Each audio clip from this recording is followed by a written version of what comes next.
ஓம் ஸ்ரீ குருப்யோ நமः. வக்ரதுண்ட மகாகாய சூரியகோடி சமப்பிரப நிர்விக்னம் குருமே தேவ சர்வகாரியேஷு சர்வதா. குரு பகவானோட பாதம் தொட்டு இந்த பதிவை ஆரம்பிக்கிறோம். மார்ஸ் மீடியா நேயர்கள் எல்லாருக்கும் ஜோதிட குருஜியின் இனிய வணக்கங்கள், வாழ்த்துக்கள்.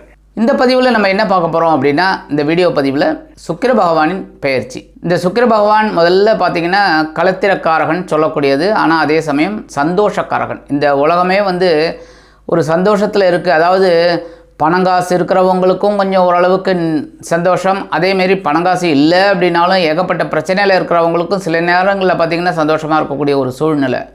அது எப்படி அப்படின்னா இந்த சுக்கிர பகவானோட இயல்பான ஒரு சுழற்சி. அந்த வகையில் இந்த சுக்கிர பகவான்னு பார்த்திங்கன்னா இதுவரைக்கும் அவர் மகர ராசியில் இருக்கார்.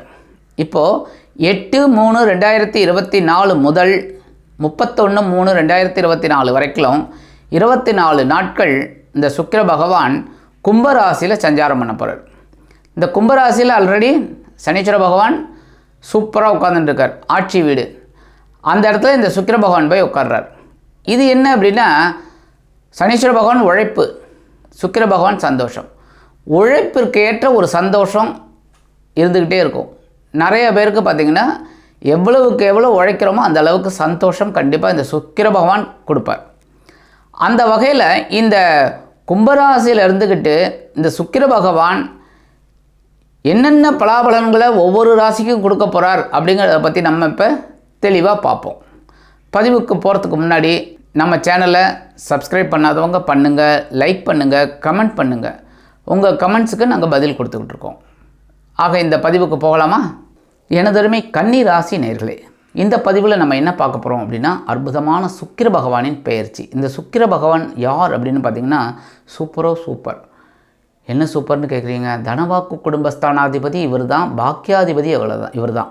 அதனாலேயே சாதாரணமாக கன்னிராசிக்காரர்கள் பார்த்திங்கன்னா கடுமையான உழைப்பாளிகள். அந்த உழைப்பாளிகளுக்கு உண்டான ஒரு வருமானம் உங்களுக்கு கிடைக்கும். அந்த வருமானத்தை அனுபவிக்கக்கூடிய ஒரு பாக்கியமும் உங்களுக்கு கிடைக்கும்.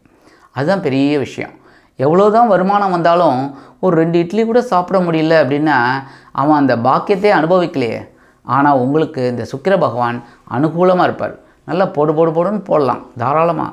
அந்த வகையில் இந்த சுக்கிர பகவான் இதுவரைக்கும் உங்களுக்கு எங்கே இருந்தார்னு பார்த்திங்கன்னா பஞ்சமஸ்தானமாகிய 5ஆம் இடத்துல இருந்தார். 5ஆம் இடம் அப்படிங்கும்போதே குழந்தைகளின் மூலம் உங்களுக்கு மனக்குழப்பங்களும் இருந்தது, மனக்கிலேசங்களும் இருந்தது.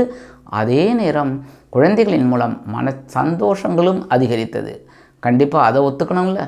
குழப்பத்தை மட்டும் நீங்கள் எடுத்துக்கிறீங்களே, சந்தோஷத்தை ஏன் எடுத்துக்கல? கண்டிப்பாக சந்தோஷமும் இருந்திருக்கு குழந்தைகளின் மூலம். அதேமாரி குழந்தைகளின் முன்னேற்றத்திற்காக சில முக்கியமான முடிவுகளெல்லாம் நீங்கள் எடுத்திருக்கீங்க. ஒரு தொழில் வியாபாரத்தை கொஞ்சம் அபிவிருத்தி பண்ணி கொடுத்துருக்கீங்க. சில நேரங்களில் அந்த உத்தியோகத்தில் இருக்கிற குழந்தைகளுக்கு சில முக்கிய முன்னேற்பாடுகளை செஞ்சு கொடுத்துருக்கீங்க. வெளிநாடு போய் உத்தியோகம் பார்க்கணும், வெளியூரில் போய் உத்தியோகம் பார்க்கணும் அப்படின்னு நினைக்கிறவங்களுக்கெல்லாம் நீங்கள் அந்த பிள்ளைகளுக்கெல்லாம் நல்லபடியாக ஒரு முன்னேற்றத்தை அமைச்சு கொடுத்துருக்கீங்க.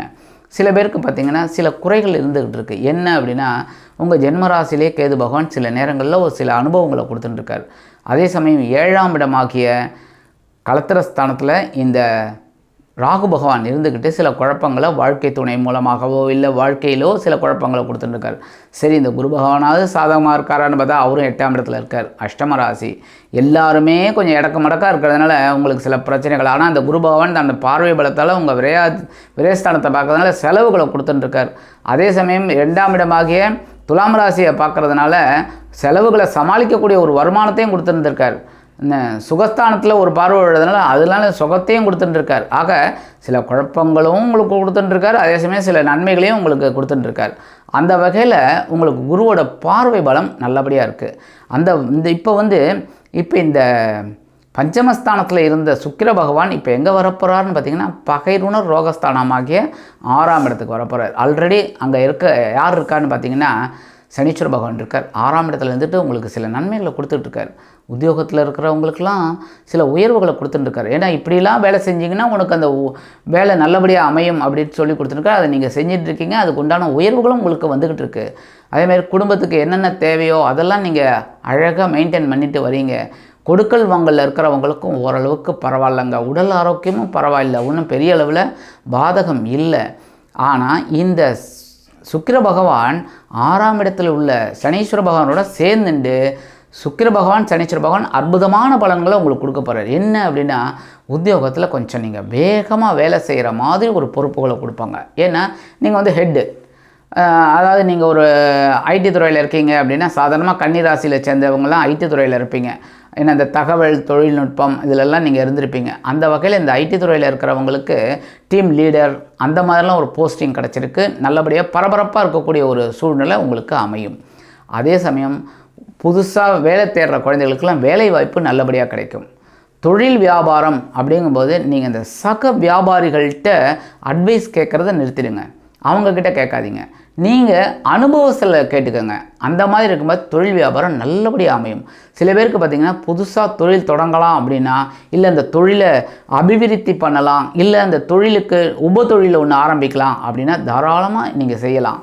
ஏன்னா பரபரப்பாக இருந்தால் தான் அந்த ஒரு சிச்சுவேஷனில் உங்களுக்கு வருமானத்தை கொண்டு வந்து கொடுக்கும். வருமானம் வந்தால் தான் ஒரு நிம்மதியான போக்கு இருக்கும். குடும்பத்தில் மட்டும் கொஞ்சம் அண்டர்ஸ்டாண்டிங்காக இருந்துக்கோங்க. ஏன்னா கேது பகவான் ஜென்மராசியில் இருக்கார், 7ஆம் இடத்துல ராகு பகவான் இருக்காருங்கிறதுனால குடும்பத்தில் பேசுகிற வார்த்தையில் நீங்கள் கவனமாக இருக்கணும். எடுக்கிற முயற்சிகளில் கவனமாக இருக்கணும். குடும்பத்தில் யாராவது மூத்தவர்கள் இருந்தாங்கன்னா அவங்கள நீங்கள் கேட்டு அதுக்கேற்ற மாதிரி செய்கிறது நல்லதுங்க.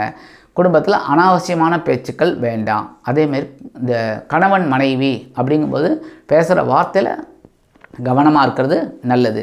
கல்வி பயிலும் மாணவ மாணவிகள் அப்படிங்கும்போது கல்வியில் ரொம்ப இன்ட்ரெஸ்டிங் எடுத்துக்கணும்.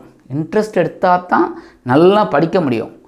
ஏன்னா சாதாரணமாக கன்னிராசிக்காரர்களுக்கு புத பகவான் அதிபதி அப்படிங்கிறனால சாதாரணமாக நல்லா படிப்பீங்க. ஆனால் இப்போ இருக்கிற டைம் வந்து உங்களுக்கு கொஞ்சம் சிரமம் கொடுக்குங்கிறதுனால கல்வியில் கருத்தூன்றி படிக்கிறது நல்லது.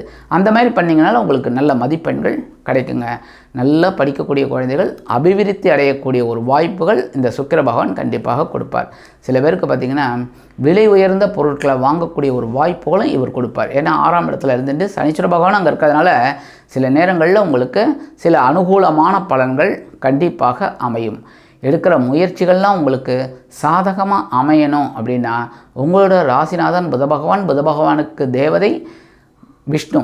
அதனால் நீங்கள் என்ன பண்ணணும் அப்படின்னா ஒரு முறையேனும் திருப்பதி போயிட்டு வருது நல்லது. இந்த காலகட்டத்தில் இந்த 24 நாட்களில் திருப்பதி போயிட்டு வருது ஒரு திருப்பத்தை உங்களுக்கு கண்டிப்பாக கொடுக்கும். சரி, முடியாதவங்க அருகில் உள்ள பெருமாள் கோயிலுக்கு போயிட்டு நெய் தீபம் ஏற்றி வழிபாடு பண்ணுங்க.